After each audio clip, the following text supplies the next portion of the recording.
آپ روزانہ کی طرح اپنے کام کاج میں مصروف ہوتے ہیں کہ اچانک سے آپ کو ایک کال آتی ہے۔ بات کرنے پر پتہ چلتا ہے کہ آپ کے کسی عزیز کی ڈیتھ ہو گئی ہے۔ آپ اپنے اسٹاف کو یہ بات بتا کر تدفین میں شرکت کرنے کے لیے چلے جاتے ہیں۔ آپ قبرستان پہنچ جاتے ہیں جہاں میت کی تدفین ہو رہی ہوتی ہے۔ اس دوران میت کا دیدار کرنے کی آواز آتی ہے۔ آپ میت کا دیدار کرنے آگے بڑھتے ہیں۔ جب آپ میت کو دیکھتے ہیں تو ایک دم سے آپ کو ایک جھٹکا لگتا ہے اور آپ شدید پریشانی اور حیرت کی کیفیت میں چلے جاتے ہیں، کیونکہ وہ میت کسی اور کی نہیں بلکہ خود آپ کی ہے۔ آپ اسی پریشانی میں ایک طرف ہو جاتے ہیں اور تھوڑی ہی دیر میں تدفین مکمل ہو جاتی ہے۔ پھر آپ کے سامنے منظر تبدیل ہوتا ہے اور آپ اپنے آپ کو قبر میں لیٹا ہوا پاتے ہیں۔ آپ سے سوالات شروع ہو جاتے ہیں۔ آپ کا رب کون ہے؟ آپ کا دین کیا ہے؟ آپ کا نبی کون ہے؟ آپ کو ان سوالات کے جواب دنیا میں تو یاد تھے، مگر یہاں یاد آنے میں دشواری پیش آ رہی ہے۔ آپ کی الجھن بڑھتی چلی جاتی ہے اور آپ شدید دباؤ کا شکار ہو جاتے ہیں، اور شرمندگی کے ساتھ ساتھ آپ کو اپنے آپ پر غصہ بھی آ رہا ہوتا ہے۔ تھوڑی دیر میں منظر تبدیل ہوتا ہے اور آپ کو احساس ہوتا ہے کہ یہ روز محشر ہے۔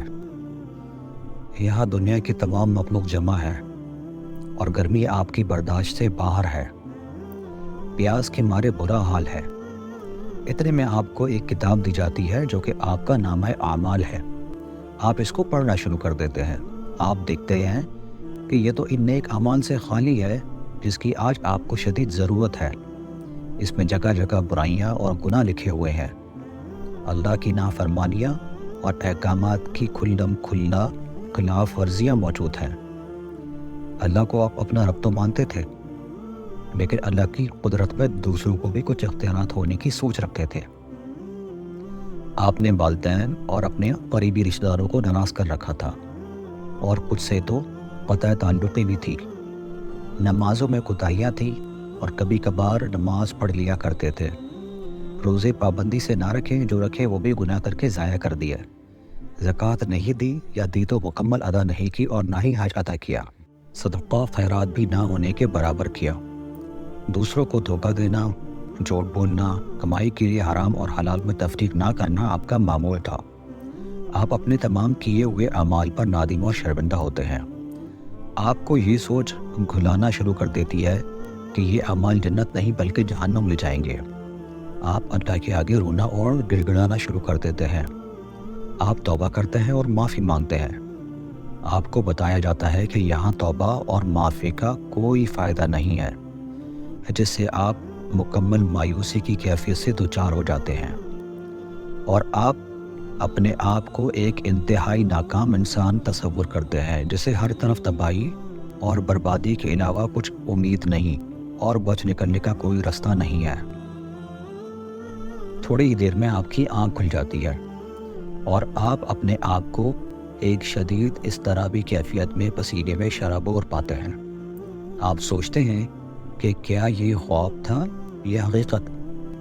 آپ سوچتے ہیں کہ جو نامہ اعمال آپ کو دکھایا گیا وہ تو یقیناً صحیح ہے۔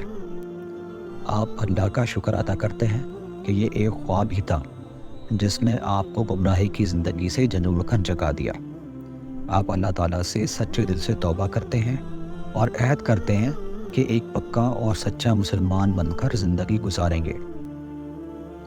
آپ پکا فیصلہ کر لیتے ہیں کہ آپ اپنے نامہ اعمال کو بہتر کریں گے۔ ہر کام کرنے سے پہلے ایک لمحہ سوچیں گے کہ کیا آپ پسند کریں گے یہ کام آپ کے نامہ اعمال میں روز محشر موجود ہو۔ اگر نیک یا اچھا کام ہے تو آپ اس کو لکھا ہوا پسند کریں گے اور اس کام کو کر گزریں گے۔ اگر گناہ ہے تو آپ اسے ناپسند کریں گے اور اسی وجہ سے اس کو چھوڑ دیں گے، اور آپ اس فیصلے پر کاربان ہی جاتے ہیں۔ ابھی جو آپ نے فیصلہ کیا ہے، آپ کو اس پر روزانہ کی بنیاد پر عمل کرنا پڑے گا، اور تب یہ کام آپ کی عادت بن جائے گا، اور اس ہی صورت میں آپ اپنے مقصد یعنی جنت کو حاصل کرنے میں کامیاب ہو سکیں گے۔ اس سوچ کے ساتھ کام کرنے اور اس کو عادت کا حصہ بنانے کو کہتے ہیں نتیجے یا انجام کو سامنے یا ذہن میں رکھ کر کام کرنا۔ اس عادت کو آپ مختلف کردار یا مختلف شعبے میں عمل میں لا سکتے ہیں، مثلاً بحیثیت اولاد، والدین، بہن بھائی، رشتہ دار، طالب علم، ملازم یا سپروائزر وغیرہ وغیرہ۔ مثال کے طور پر بحیثیت طالب علم یا ملازم آپ کو سوچنا اور فیصلہ کرنا پڑے گا کہ جب آپ اپنی پڑھائی مکمل کر کے فارغ ہوں یا جاب مکمل کریں یا چھوڑ کر دوسری جگہ جائیں تو لوگ آپ کو ایک اچھے طالب علم یا ملازم کی حیثیت سے یاد رکھیں یا بری شخصیت کے طور پر۔ اگر آپ چاہتے ہیں کہ آپ کو ایک اچھی شخصیت کے طور پر یاد کیا جائے تو آپ کو اس نتیجے کو ذہن میں رکھ کر روزانہ کی بنیاد پر کام کرنا پڑے گا۔ لوگوں کے ساتھ عزت کا برتاؤ اور اخلاق سے پیش آنا، ایمانداری اور محنت سے کام کرنا پڑے گا تاکہ آپ اپنے مقصد کے حصول کو یقینی بنا سکیں۔ نتیجے یا انجام کو سامنے یا ذہن میں رکھ کر کام کرنے کی عادت کو اپنا کر آپ زندگی کے جس شعبے میں بھی چاہیں کامیاب ہو سکتے ہیں۔